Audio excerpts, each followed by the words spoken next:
ఒక దళిత హిందూ యువతి తన ఆత్మగౌరవాన్ని దెబ్బతీయాలని చూసిన 6 యువకుల ముఠాపై కాళీమాతలా విరుచుకుపడింది. అర్ధరాత్రి వేళ ఆ 6 తలలను మొండెం నుండి వేరుచేసి బాబత్పూర్ కాళీమాత ఆలయంలో అమ్మవారి పాదాల చెంత బలి ఇచ్చి పోలీసుల కన్నుగప్పి మాయమైపోయింది. అవును, ప్రస్తుతం వాట్సాప్, ఎక్స్, ఫేస్బుక్లలో ఒక బ్రేకింగ్ న్యూస్ విజువల్స్ చూసి దేశం మొత్తం అక్షరాలా షాక్లోకి వెళ్లిపోయింది. నెటిజన్లు ఒకవైపు దీనిని నారీ శక్తికి నిదర్శనమని కీర్తిస్తుంటే, మరోవైపు దేశంలో చట్టం, న్యాయం ఎక్కడికి పోయాయంటూ ప్రభుత్వంపై, పోలీస్ వ్యవస్థపై తీవ్ర స్థాయిలో ప్రశ్నల వర్షం కురుస్తోంది.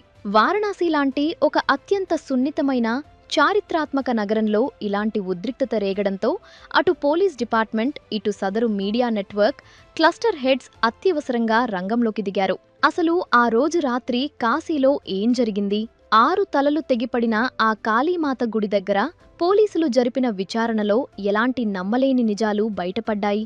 సోషల్ మీడియా వైరల్ అవుతున్న ఈ కేసులో నిజమెంత అనే విషయాలను ఈ వీడియోలో మీకు డీటెయిల్గా చెప్పబోతున్నారు. ఎక్కడా స్కిప్ చేయకుండా చివరి వరకు చూడండి.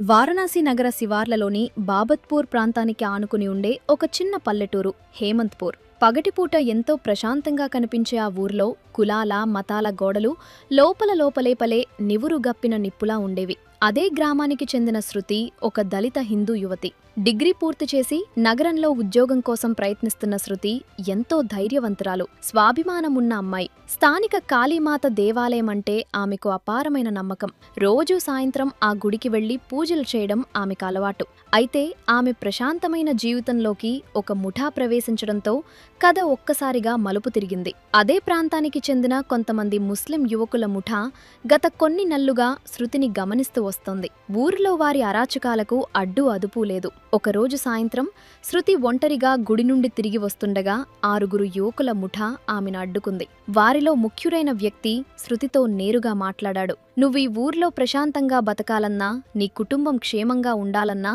నువ్వు మతం మారాల్సిందే" అంటూ తీవ్రమైన ఒత్తిడి తెచ్చారు. కానీ దానికి శృతి తీవ్రంగా నిరాకరించింది. తన ప్రాణం పోయినా తన ధర్మాన్ని, నమ్మకాన్ని వదులుకోనని తెగేసి చెప్పింది. దాంతో ఆగ్రహించిన ఆ ముఠా, "మతం మారకపోతే రేపు రాత్రికి నిన్ను ఎత్తుకెళ్లి అత్యాచారం చేస్తాం. ఆ తర్వాత నీ శవం కూడా ఎవరికీ దొరకదు" అంటూ ఘోరమైన పదజాలంతో బెదిరించి అక్కడి నుండి వెళ్లిపోయారు. దాంతో ఆమెకు ఆ రాత్రి శృతికి నిద్రపట్టలేదు. కళ్లల్లో భయం కంటే సమాజంపై, తనను బెదిరించిన వారిపై విపరీతమైన క్రోధం కట్టలు తెంచుకుంది. పోలీసులకు చెప్తే వ్యవస్థ ఎంతవరకు కాపాడుతుందో ఆమెకు తెలుసు. పైగా మరుసటి రోజే ఆ గడువు ఉంది. తన ఆత్మగౌరవాన్ని, ప్రాణాన్ని కాపాడుకోవడానికి తానే స్వయంగా కాళీ మాతగా మారాలని ఆ రాత్రి ఆమె నిర్ణయించుకుంది. వారు తనను ఏదోకటి చేసేలోపే తానే వారిపై దాడి చేయాలని ఒక పక్కా వ్యూహాన్ని రచించుకుంది. ఆ ఊరి శివార్లలో ఉండే ఒక పాత గౌడౌన్లో ఆ 6 యువకులు ప్రతి రాత్రి మద్యం తాగుతూ జూదం ఆడుతుంటారని శృతికి తెలుసు. దాంతో ఆ మరుసటి రోజు రాత్రి ఆకాశం దట్టమైన నల్లటి మేఘాలతో నిండిపోయింది. బాబత్పూర్ అంతా నిశ్శబ్దంగా ఉంది. శృతి తన ఇంట్లో ఎవరికీ తెలియకుండా పదునైన ఒక పెద్ద కత్తిని తీసుకుని ఆ పాత గౌడౌన్ వైపు బయలుదేరింది.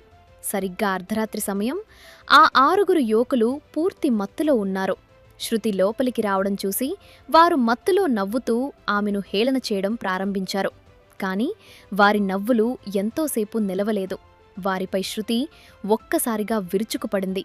మత్తులో ఉన్నవారు కోలుకునేలోపే తనలోని కసిని, శక్తినంతా ఉపయోగించి మొదటి వ్యక్తిపై దాడి చేసింది. ఆమెలోని రౌద్ర రూపం చూసి మిగిలిన వారు భయంతో వణికిపోయారు. కాని ఆ గౌడౌన్ తలుపులు ముందే లోపల లాక్ చేసి ఉండటంతో ఎవరూ తప్పించుకోలేకపోయారు. ఆ రాత్రి అక్కడ జరిగింది ఒక ఊచకోత. క్షణాల వ్యవధిలో తీవ్రమైన ప్రతీకార జ్వాలలతో శృతి ఆ 6 యువకుల తలలను మొండం నుండి వేరుచేసింది. దాంతో గౌడౌన్ నేలంతా రక్తసిక్తమైంది. అయితే కథ అక్కడితో ఆగలేదు. శృతి ఆ 6 తెగిపడిన తలలను ఒక పెద్ద సంచిలో వేసుకుని అర్ధరాత్రి 1 గంట సమయంలో బాబత్పూర్లోని కాళీమాత దేవాలయానికి చేరుకుంది. గుడి తలుపులు మూసి ఉన్నప్పటికీ ప్రాంగణంలోని అమ్మవారి విగ్రహం ముందర ఆ 6 తలలను వరుసగా అమర్చింది. తనను రక్షించినా, తనకు ధైర్యాన్నిచ్చినా ప్రకృతి స్వరూపినికి ఆ తలలను బలిగా సమర్పించినట్లు మనసులో దండం పెట్టుకుంది. అమ్మవారి పాదాల చెంత రక్తం పారుతుండగా శృతి ముఖంలో ఎలాంటి భయం లేదు.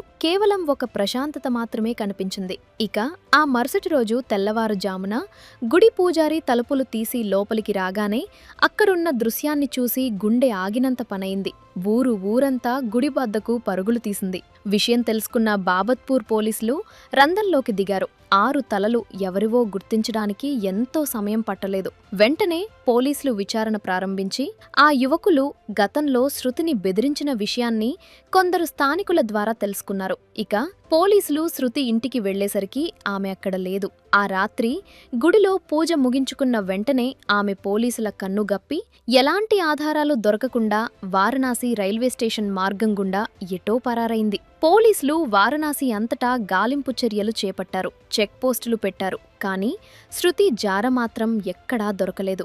దాంతో ఈ సంఘటన బాబత్పూర్ పరిసర ప్రాంతాల్లో ఒక సంచలనంగా మారింది. కొందరు దీనిని ఒక ఘోరమైన నేరంగా చూస్తే, మరికొందరు మాత్రం ఆత్మరక్షణ కోసం, ఆత్మ గౌరవం కోసం ఒక అబల సృష్టించిన విప్లవంగా భావించారు. చట్టం దృష్టిలో శృతి ఒక నిందితురాలిగా పారిపోతున్నప్పటికీ హేమంత్పూర్ గ్రామ చరిత్రలో మాత్రం ఆ రాత్రి జరిగిన కథ ఒక మరువలేని డైరీగా నిలిచిపోయింది.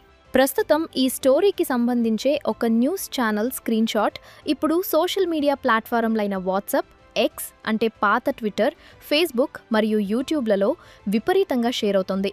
ఈ న్యూస్ తెలిసిన వాళ్లంతా ఇది అక్షరాలా నిజమని నమ్మేశారు. కొందరు దీనిని నారీ శక్తి అని, హిందూ రాష్ట్రానికి ఇది ఒక గొప్ప ప్రతీక అని కీర్తిస్తూ గర్వంగా కామెంట్లు పెట్టారు. మరికొందరు మన దేశంలో చట్టం, న్యాయం ఎక్కడికి పోయాయి, ఇంత ఘోరం జరిగితే పోలీసులు ఏం చేస్తున్నారు, ఆ యువతికి ఎందుకు రక్షణ కల్పించలేదు అని ప్రభుత్వాన్ని తీవ్ర స్థాయిలో ప్రశ్నించడం మొదలుపెట్టారు. ఒక ప్రముఖ జాతీయ వార్తా ఛానల్ యొక్క లోగో ఆ స్క్రీన్ షాట్ మీద ఉండటంతో సాధారణ ప్రజలు దీన్ని గుడ్డిగా నమ్మేశారు. కానీ ఇక్కడే ఒక అతిపెద్ద మోసం దాగి ఉంది. ఈ డిజిటల్ యుగంలో మన కళ్లకు కనిపించేదంతా ఏమాత్రం నిజం కాదు, మరియు నిజమైనది అంత సులభంగా మన కళ్లకు కనిపించదు. ఈ సున్నితమైన వార్త వైరల్ అయిన వెంటనే అప్రమత్తమైన వారణాసి పోలీసుల దృష్టికి ఈ తీవ్రమైన విషయం వెళ్ళింది. వారణాసి లేదా కాశీ అనేది భారతదేశంలో అత్యంత సున్నితమైన, చారిత్రాత్మక మరియు ఆధ్యాత్మిక నగరాల్లో ఒకటి. గంగా జమున తెహజీబ్కు అంటే భిన్నమతాల మధ్య శాంతి సామరస్యాలకు ప్రతీకగా నిలిచే ఈ పుణ్యక్షేత్రంలో ఇలాంటి దారుణమైన మతపరమైన సంఘటన జరగటం అనేది చిన్న విషయం ఏమాత్రం కాదు. వెంటనే Varanasi Gomti deputy commissioner of police రంగంలోకి దిగారు. వారు తమ అధికారిక సోషల్ మీడియా ఖాతాల ద్వారా ఒక స్పష్టమైన ప్రకటన విడుదల చేశారు. ఆ ప్రకటనలో వారు ఎటువంటి సందేహాలకు తావు లేకుండా ఏమి చెప్పారంటే, వారణాసిలోని ఫూల్పూర్ పోలీస్ స్టేషన్ పరిధిలోకి వచ్చే బాబత్పూర్ ప్రాంతంలో గాని, హేమంత్పూర్ గ్రామంలో గాని అలాంటి తలలు నరికే సంఘటన ఏదీ జరగనే లేదు అని తేల్చి చెప్పారు. కాళీమాత గుడిలో 6 తలలు దొరికాయి అనేది పచ్చి అబద్ధమని, ఇదంతా సమాజంలో మత కలహాలు సృష్టించటానికి, శాంతి భద్రతలకు విఘాతం కలిగించటానికి ఎవరో ఉద్దేశపూర్వకంగా సృష్టించిన ఫేక్ న్యూస్ అని పోలీసులు స్పష్టం చేశారు. అంతేకాకుండా ఇలాంటి తప్పుడు వార్తలను నమ్మి షేర్ చేసేవారిపై, పుకార్లను వ్యాప్తి చేసేవారిపై కఠినమైన చట్టపరమైన చర్యలు తీసుకుంటామని, అవసరమైతే ఎఫ్ఐఆర్ నమోదు చేస్తామని కూడా పోలీసులు హెచ్చరించారు. పోలీసుల అధికారిక ప్రకటన తర్వాత ఈ వార్తను ప్రచురించినట్లుగా వైరల్ అవుతున్న యూపీ తక్ వార్తా సంస్థ కూడా స్వయంగా ముందుకొచ్చింది. ఇండియా టుడే నెట్వర్క్కి చెందిన తక్ channels cluster head Neeraj Gupta ఈ వివాదంపై స్పందిస్తూ తమ ఛానల్ పేరును, లోగోను వాడుకుని ఎవరో దుండగులు ఈ నకిలీ స్క్రీన్ షాట్ను అత్యంత చాకచక్యంగా సృష్టించారని స్పష్టం చేశారు. ఆ వైరల్ వార్తలోని అక్షరాల ఫ్యాంట్ గాని, డిజైన్ లేఅవుట్ గాని తమ సంస్థకు చెందినవి కావని వారు కుండబద్దలు కొట్టారు. జూన్ 2023లో మొదటిసారిగా ఈ ఫేక్ వార్త వైరల్ అయినప్పుడే వారు దీనిపై ఒక ఫ్యాక్ట్ చెక్ కథనాన్ని కూడా ప్రచురించి ఇదంతా కల్పితమని తేల్చి చెప్పారు.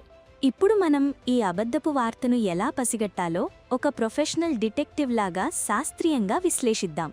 ఫేక్ న్యూస్ సృష్టించేవాళ్లు ఎంత తెలివైన వాళ్లైనా ఎక్కడో ఒకచోట చిన్న ఆధారాలు వదిలేస్తారు. ఈ వైరల్ స్క్రీన్ షాట్ను మనం భూతద్దం పెట్టి వెతికితే అందులో ఉన్న దారుణమైన తప్పులు ఒక్కొక్కటిగా బయటపడతాయి.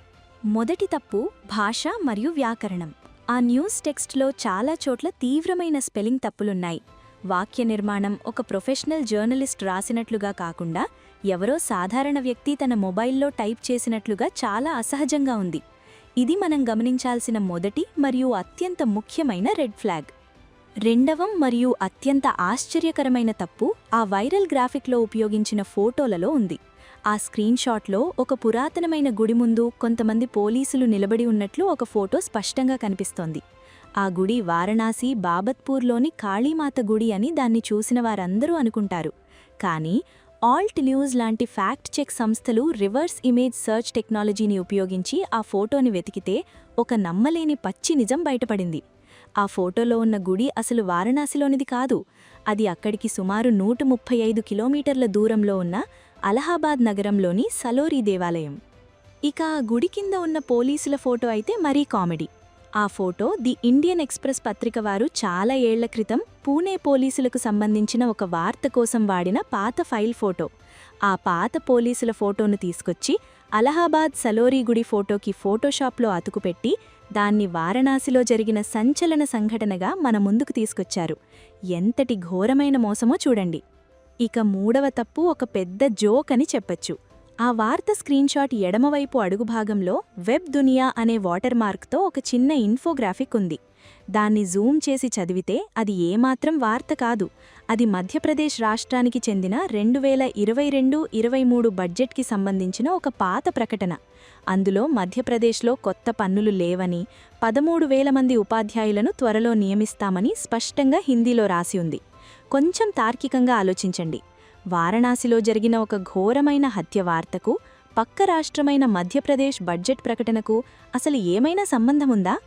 ఫేక్ న్యూస్ సృష్టించే ఆ దుండగుడు కేవలం ఆ గ్రాఫిక్ను చూడడానికి ఒక నిజమైన ప్రొఫెషనల్ టీవీ న్యూస్ బులెటిన్లాగా కనిపించాలని కంగారులో ఎక్కడో ఇంటర్నెట్లో దొరికిన ఒక పాత మధ్యప్రదేశ్ బడ్జెట్ టెంప్లేట్ను తెచ్చి ఇక్కడ అడ్డగోలుగా అతికించాడు. ఈ చిన్నపాటి లాజిక్ మిస్ అవ్వడం వల్లే ఆ ఫేక్ న్యూస్ సృష్టికర్త బండారం పూర్తిగా బయటపడింది. ఈ వార్త మొదట జూన్ 2023లో పుట్టినా మళ్లీ 2026లో కూడా సోషల్ మీడియాలో విపరీతంగా చక్కర్లు కొడుతోంది. లక్నోకు చెందిన ప్రియాంక తివారీ లాంటి నెటిజన్లు కూడా ఈ వార్తపై ఒక వీడియో చేసి ఇది 3 సంవత్సరాల క్రితం నాటి పాత ఫేక్ న్యూస్ అని, దయచేసి ఎవరూ దీన్ని షేర్ చేసి పుకార్లు వ్యాప్తి చేయవద్దని ప్రజలకు విజ్ఞప్తి చేశారు. అసలిలాంటి నకిలీ వార్తలు ఎందుకు పుడతాయి? వాటిని ఎందుకు పదే పదే వైరల్ చేస్తారు? దీని వెనుక ఉన్న అసలు మనస్తత్వమేమిటి? సమాజంలో ఎప్పుడూ ఒక వర్గాన్ని రెచ్చగొట్టడం ద్వారా, మతపరమైన ఉద్రేకాలను సృష్టించడం ద్వారా, రాజకీయంగా, సామాజికంగా లేదా ఆర్థికంగా లబ్ధి పొందాలని చూసే కొన్ని అదృశ్య శక్తులు ఎల్లప్పుడూ పొంచి ఉంటాయి. ఒక సాధారణమైన, శాంతియుతమైన వార్తను ఎవ్వరూ పెద్దగా పట్టించుకోరు. కానీ ఆ వార్తకు మతరంగు పూసి, రక్తం, కత్తులు, గుడులు, మసీదులు లాంటి అత్యంత సున్నితమైన పదాలను జోడిస్తే ప్రజల భావోద్వేగాలు తక్షణమే తారాస్థాయికి చేరుకుంటాయి. వాట్సాప్ ఆల్గరిథంలు, సోషల్ మీడియా ప్లాట్ఫార్ములు కూడా ఇలాంటి సెన్సేషనల్ కంటెంట్ని ఎక్కువగా ప్రజలకు చూపిస్తాయి. ఎందుకంటే కోపం లేదా భయంతో ఉన్న మనిషి ఎక్కువ సమయం స్క్రీన్ ముందు గడుపుతాడు, ఎక్కువ మందికి షేర్ చేస్తాడు. మీరు ఆవేశపడి ఒక తప్పుడు వార్తను ఫార్వర్డ్ చేసిన ప్రతిసారి మీరు తెలియకుండానే ఆ అదృశ్య శక్తులకు, సమాజ వ్యతిరేక నేరస్తులకు ఒక ఆయుధంలాగా మారుతున్నారు. బాబత్పూర్ లాంటి అత్యంత కట్టుదిట్టమైన భద్రత ఉండే అంతర్జాతీయ విమానాశ్రయమున్న ప్రాంతంలో ఒకేసారి 6గురిని నరికి చంపితే అది దేశవ్యాప్తంగా ఎంత పెద్ద సంచలనమవుతుందో, జాతీయ మీడియా మొత్తం అక్కడే ఎందుకు వాలిపోలేదో అని కనీస తార్కిక ఆలోచన చెయ్యకుండానే ప్రజలు ఆ నకలీ కథనాన్ని గుడ్డిగా నమ్మేశారు. ఇదే మన ఆలోచనా విధానంలో ఉన్న అతిపెద్ద లోపం. ఇలాంటి నకిలీ వార్తల వల్ల సమాజంపై చాలా లోతైన దుష్ప్రభావం పడుతుంది. 2 వర్గాల మధ్య అకారణంగా అపనమ్మకం పెరుగుతుంది. అది నెమ్మదిగా ద్వేషంగా మారి చిన్న చిన్న కారణాలకే పెద్ద పెద్ద అల్లర్లకు, ప్రాణనష్టాలకు దారితీస్తుంది. ఇంటర్నెట్లో వచ్చే ప్రతి సమాచారాన్ని మనమొక ప్రాడక్ట్ లాగా చూడాలి. దాన్ని అమ్మడానికి సెన్సేషనల్గా తయారు చేస్తారు అని మనం గ్రహించాలి. మనం గుడ్డిగా దాన్ని కొనుగోలు చేస్తూ పోతే మన సమాజాన్ని మనమే పాతాళంలోకి నెట్టేసిన వాళ్లమవుతాము. కాబట్టి ఇలాంటి నకిలీ వార్తలు నమ్మి అన్నీ నిజాలు అనుకోవద్దు. ఇది ఫ్రెండ్స్, ఈ వీడియో మీకు ఎలా అనిపించిందో కామెంట్ చేసి నచ్చితే ఒక లైక్ చేయండి. అలాగే ఇలాంటి మరెన్నో ఇంట్రెస్టింగ్ వీడియోస్ కోసం మా ఛానల్ని సబ్స్క్రైబ్ చేసుకోండి.